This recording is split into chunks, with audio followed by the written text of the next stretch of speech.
In June, our Unitarian Universalist Association adopted new language and covenant for shared values. This is the second in a series of sermons exploring this new language, and this week we're looking at pluralism. We read it before, but just as a reminder, the full text for this value is pluralism. We celebrate that we are all sacred beings, diverse in culture, experience, and theology. We covenant to learn from one another in our free and responsible search for truth and meaning. We embrace our differences and commonalities with love, curiosity, and respect. In the past, our 7 principles were also a covenant, beginning, we covenant to affirm and promote.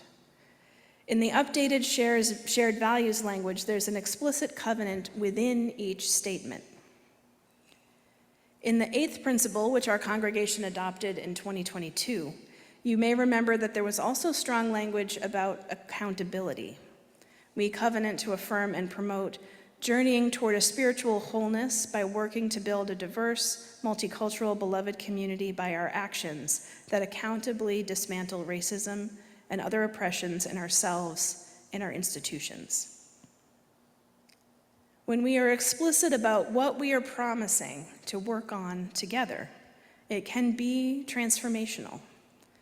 In our shared value of pluralism, we covenant to embrace our differences and commonalities with love, curiosity, and respect.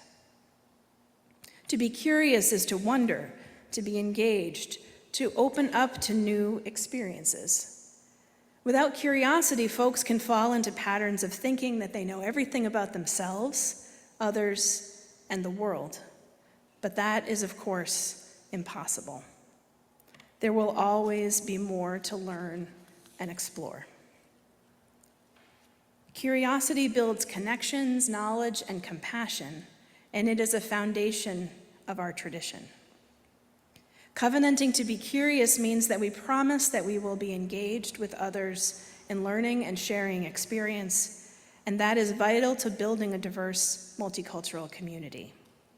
As Clarence Skinner noted back in 1945, if we see life steadily and see it whole, we can appreciate all the parts. The part becomes misunderstood only when we see it without relationships, as an end in itself. The value of pluralism means that we hold difference as important and necessary. Our tradition was founded on theological difference, and today our theological tent is wide. After Tom Garrity's service last week, there were some questions about creeds, and it brought up the story of the Puritan halfway covenant, which I think is helpful to talk about in relation to our shared value of pluralism. Does anybody remember what the halfway covenant was that's not Rachel Christensen? Anyway, she had to learn it for school. Okay. An expectation of the first generation of Puritans in New England was that everyone would have an ecstatic experience of God and testify to that experience in the community. This testimony was required for membership in the church, and it was required to participate in town leadership and to be a full citizen because the church was the town. As the first Puritans in the United States started having children and grandchildren, these potential new members of the church didn't always have the requisite divine encounter. It would have been dishonest to fabricate an experience in order to be a full member of the community. And some believers in the 2nd and 3rd generations thought that it was not an appropriate gauge of religious commitment. Instead, in many communities, a new test of membership was devised called the halfway covenant. Through this covenant, people were accepted as members of their local congregations because of their commitment to the teachings of the church, but without the expectation of their worthiness for membership being communicated through a direct experience of God. Even in one of the most restrictive societies within our theological history, there were ways in which folks held and shared different ideas about doctrine. The willingness to bend on a rigid doctrine in the 17th century started cracking the door open further, becoming an important step on the path to our theologically wide tent today. About 150 years after the halfway covenant was established, different flavors of Protestants were popping up all over. There were Baptists and Quakers, Methodists, Unitarians and Universalists, and more, breaking away from the molds of their more restrictive forebearers. People could seek out and associate religiously with communities who shared theological and ecclesial beliefs in common, not just based on going to the one church in the town where they lived, which was also the town government.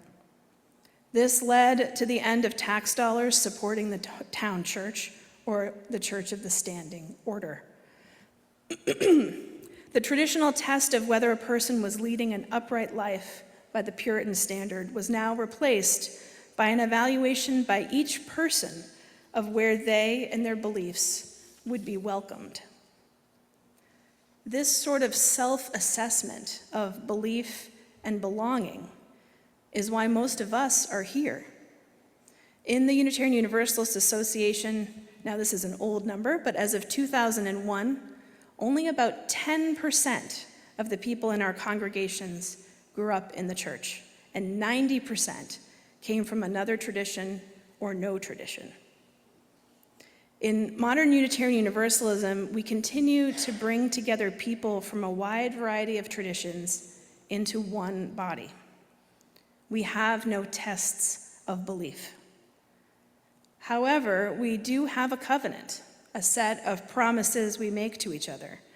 We have what our church foreparents called that convincing power of truth evident in the understandings reached and tested over time by a body of loving individuals mutually pledged faithfully to seek and to heed truth together in ongoing community.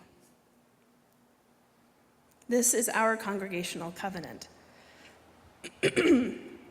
We, the members of the Unitarian Universalist Meeting of South Berkshire, commit ourselves to provide support for our individual members and families of every variety in their emotional, spiritual, and intellectual lives, to promote the healthy growth of our congregation through full participation and creation of a welcoming environment for all people, and to unite in upholding and sharing the Unitarian Universalist principles.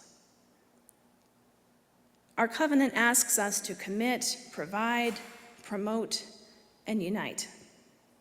We promise to welcome all people.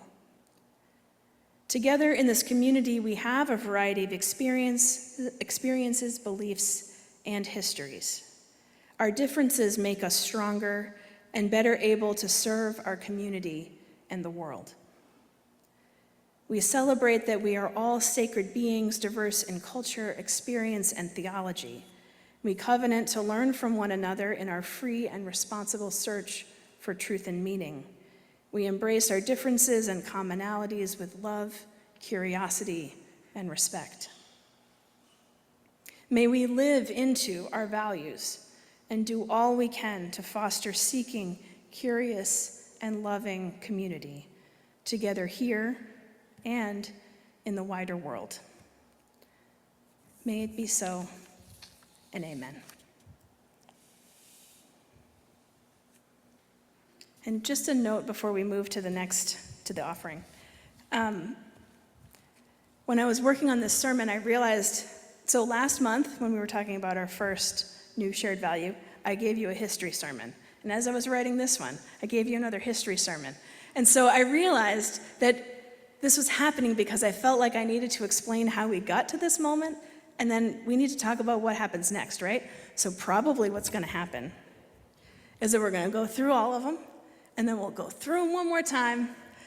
We'll look backwards and then forwards. I'm not going to promise that everyone will be that, but I know that a lot of folks have questions regularly about, so where did this stuff come from? And so that you don't have to read books like that, this will be my gift to you.